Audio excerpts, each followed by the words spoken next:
Bonjour à tous et bienvenue. Parmi toutes les vidéos de gestion de club que j'ai pu réaliser, celle-là est peut-être la plus surréaliste et paranormale. Alors je pense que vous avez compris que dans le football, il y a des choses parfois, alors faut en rire ou en pleurer, je ne sais pas, mais en effet on se dit c'est pas possible.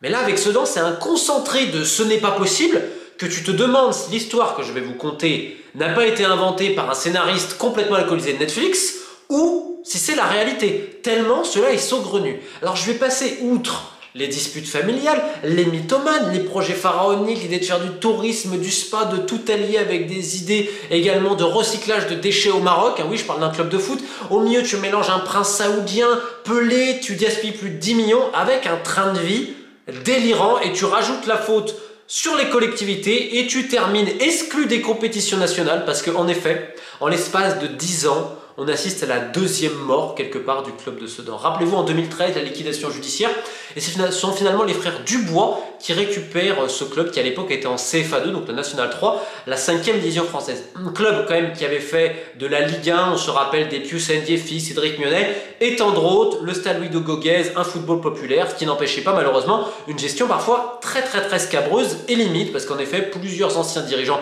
du club de Sedan ont eu également des affaires avec la justice. Dans tout ce tintamarre, au final, donc le club est liquidé, les Dubois arrivent. Alors les Dubois, ils sont deux, Gilles Dubois qui va gérer plus ou moins le club au quotidien, qui lui est passionné de foot, et son frère Marc Dubois qui a plusieurs business, qui lui ne connaît pas vraiment le milieu du foot. Et là tout de suite, Marc Dubois, parce que c'est lui notamment qui va mettre l'argent, il y avait un prêt de l'ancien propriétaire, Monsieur Rano, si je ne dis pas de bêtises, un prêt de 2,5 millions qui avait été fait dans une filiale de la Caisse d'épargne.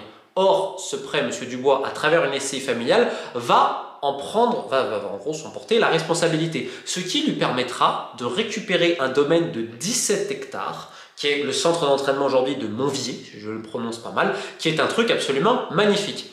Le propriétaire est donc Marc Dubois, et il fera chaque année payer un loyer à l'association de Sedan, on rappelle, un club dont il est propriétaire. Donc ça c'est un premier point, sachant que c'est aussi une excellente opération à la base pour lui financièrement, parce que c'est un magnifique domaine, si j'oublie, je crois que c'est 17 hectares, château, centre d'entraînement, ce que vous voulez. Il y a des projets ensuite derrière lui dans son modèle business avec les maisons de retraite, l'idée de faire des spas, etc., du tourisme, tout ce que vous voulez.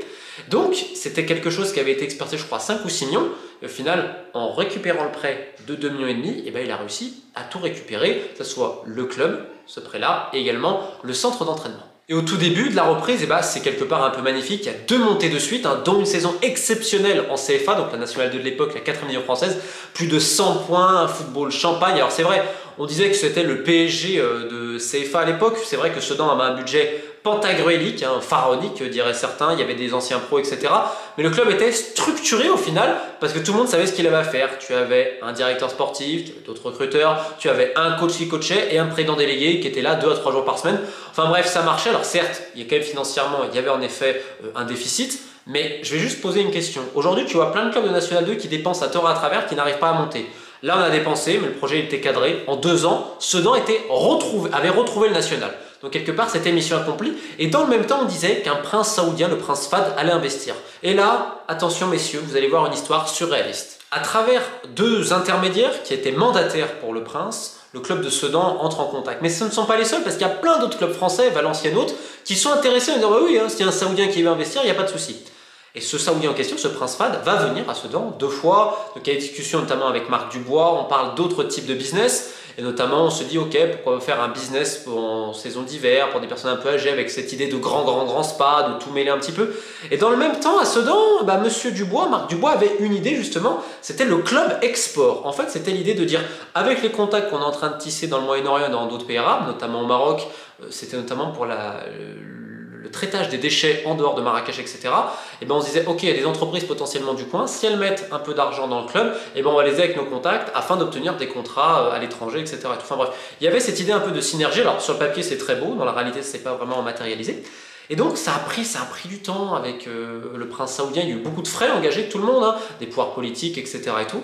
Et au final, le prince arrive, conférence de presse absolument exceptionnelle. Là au milieu, tu as un message de Pelé qui va souhaiter ce qu'il faut. Alors, le message de Pelé, il a été notamment obtenu par Pierre Mbappé, qui est l'oncle de Kylian Mbappé, avant qu'il soit vraiment connu à l'époque, il n'était pas encore en professionnel, qui s'occupait un petit peu du recrutement, ça on pourra y revenir aussi un petit peu plus tard, par un autre ami en commun, il y a eu plein de voyages de partout, enfin bref, on a mis en grande pompe, on a annoncé des 50-60 millions, structures d'entraînement, que sais-je encore.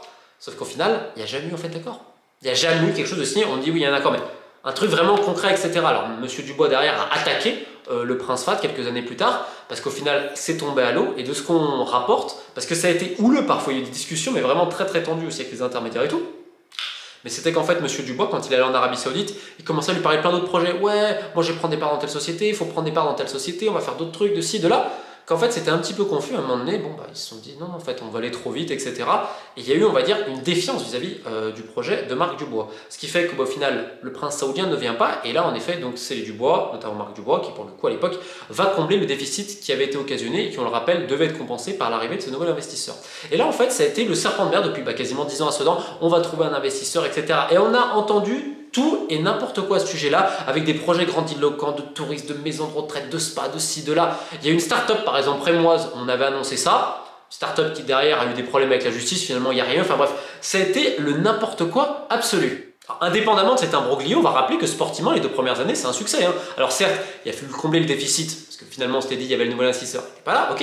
Mais l'entraîneur qui avait été nommé Farid Fouzari, un ancien joueur, ça a été parfait. La politique sportive dirigée par un ancien scout, Jean-Claude Médot, ça a été aussi très très bon. Il y avait d'autres personnes un peu de l'ombre à ce niveau.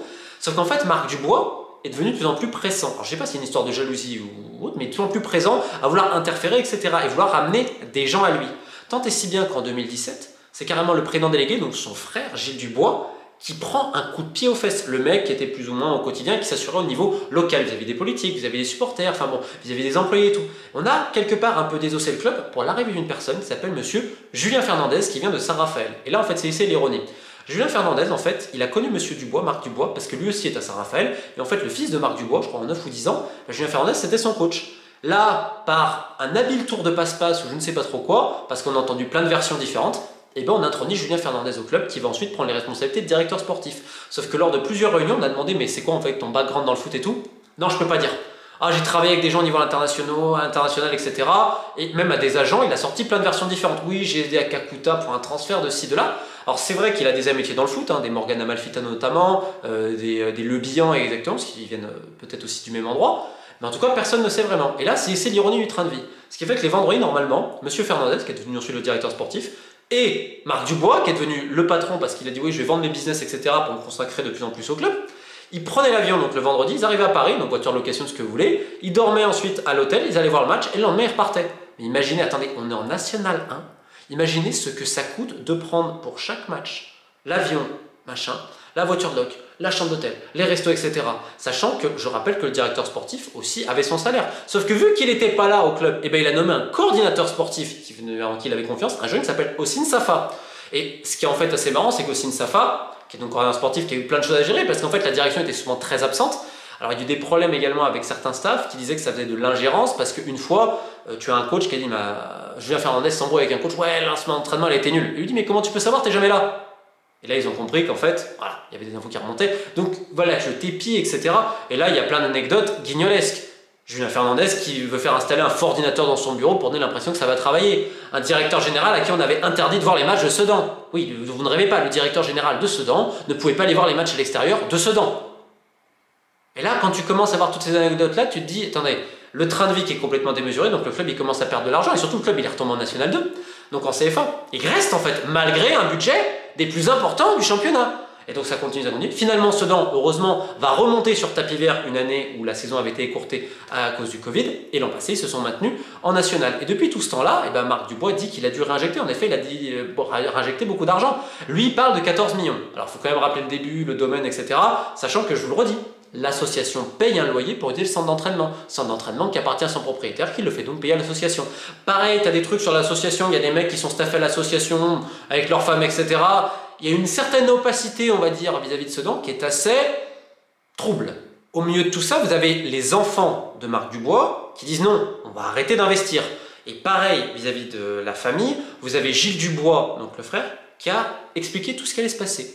Il avait expliqué les projets grandiloquents, les mensonges, la mauvaise gestion et tout, ce qui fait que son frère, président du club, a attaqué son frère en justice. Ça a été, mais sale, il n'y a pas d'autre mot. Au final, on remarque avec les faits, Gilles Dubois, tout ce qu'il a annoncé, globalement, ça s'est réalisé. Avec un Julien Fernandez qui prend de plus en plus de place, etc. Tout le monde se dit, mais comment il peut rester également, vu le bilan, les coachs qui défilent, et dans le même temps, on annonce les nouveaux partenaires. Mais oui, on s'associe donc avec Innov Health, voilà, c'était ça.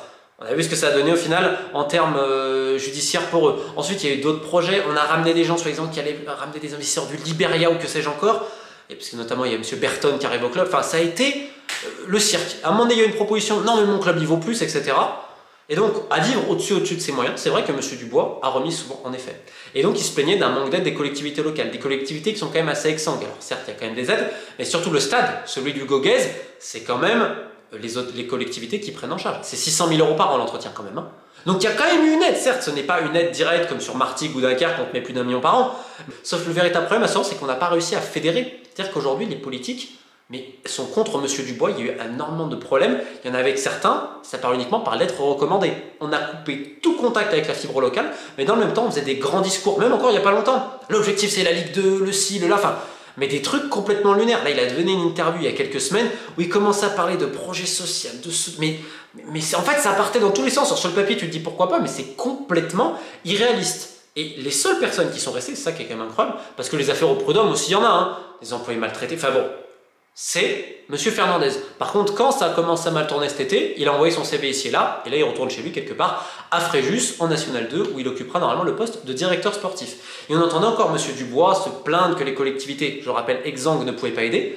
Moi, je vais vous dire, il y a plein d'investisseurs locaux, des entrepreneurs qui souhaitaient aider le club, mais ils avaient une condition, que M. Dubois parte. Sauf que lui, il voulait garder 49% des parts, il voulait plein d'argent, enfin... Un truc pas possible, ce qui fait qu'aujourd'hui, dans la panade, on va à la DNCG et le club est rétrogradé en régional, exclu des championnats nationaux.